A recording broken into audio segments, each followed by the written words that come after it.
महाभारत के प्रमुख पात्र कर्ण के बिना तो महाभारत की गाथा अधूरी एवं अकल्पनीय प्रतीत होती है। पग पग पर अपमानित एवं उपेक्षित होते हुए भी कर्ण एक महान योद्धा ही नहीं, महान परोपकारी एवं कुशल मित्र एवं कुशल शासक एवं अपने सामने पड़ने वाले दुश्मन पर दया कर एक कीर्तिमान स्थापित कर चुके थे। दुनिया दुत्कारती रही, उपेक्षित करती रही, फिर भी कर्ण बढ़ते रहे।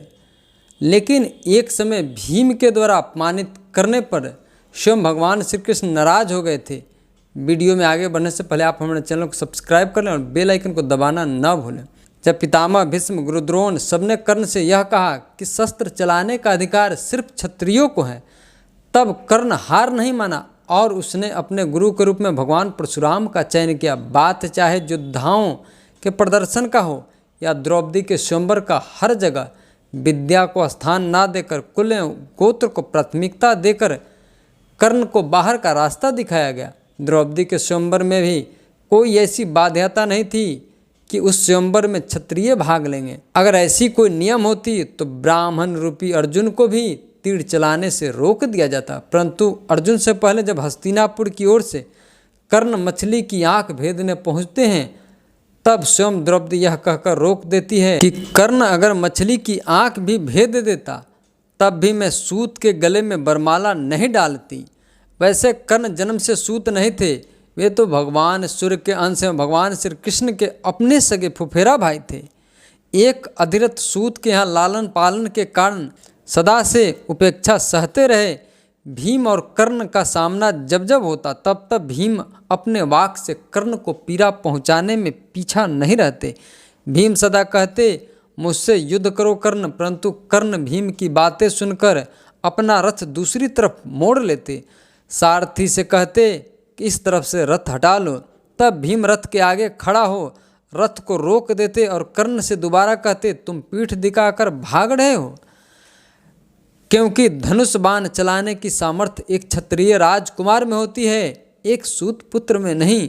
भीम की इस कड़वी बात पर भी कर्ण चाहते तो अपनी एक ही दिव्यास्त्र से भीम को यमपुरी पहुंचा देते, परंतु सदा माता कुंती को दिया गया वचन आड़े आ जाता और हर बार की तरह भीम अपमानजनक बातें बोलकर भी जीवित बच जाते और उन्हें लगता कि कर्ण उनका सामना करने से डरकर रथ मोड़ लेते हैं। एक बार भीम के द्वारा बोली गई अपमानजनक बातें सुनकर भगवान श्री कृष्ण इतने क्रोधित हो गए कि अपना रथ मोड़कर उस जगह ले जाते हैं जहाँ भीम कर्ण को अपमानित कर रहे थे।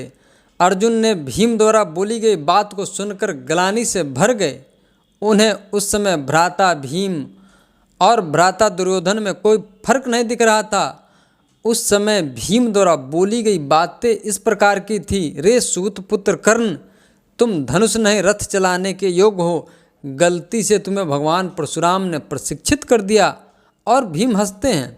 भगवान श्री कृष्ण अर्जुन से कहते हैं कि अब तुम बताओ पार्थ, यह पाप नहीं, किसी भी महारथी के धनुर्विद्या का अपमान सिर्फ उस व्यक्ति का ही अपमान नहीं होता, अपितु उसे शिक्षित करने वाले गुरु का भी अपमान होता है। शिक्षा एक ऐसी चीज़ है जिस पर जाति धर्म ऊंच नीच देव दानव मनुष्य गंधर्व किन्नर सब समान अधिकार होता है। कर्ण का तो बस दोष इतना है कि उसने मित्र के रूप में अधर्म का चयन किया, दुर्योधन का चयन किया। जब कर्ण ने बड़ी सभा में द्रौपदी को बेश्या कहकर अपमानित किया था तो वह अवश्य एक अपराधी था, परंतु तुम पांचों पांडवों ने मौन रहकर भी सब कुछ सहा, यह भी एक अपराध था। भगवान श्री कृष्ण की बातें सुनकर अर्जुन समझ गए कि इस महायुद्ध में भाग लेने वाले चाहे किसी भी पक्ष के हो, सबने अपराध किया है।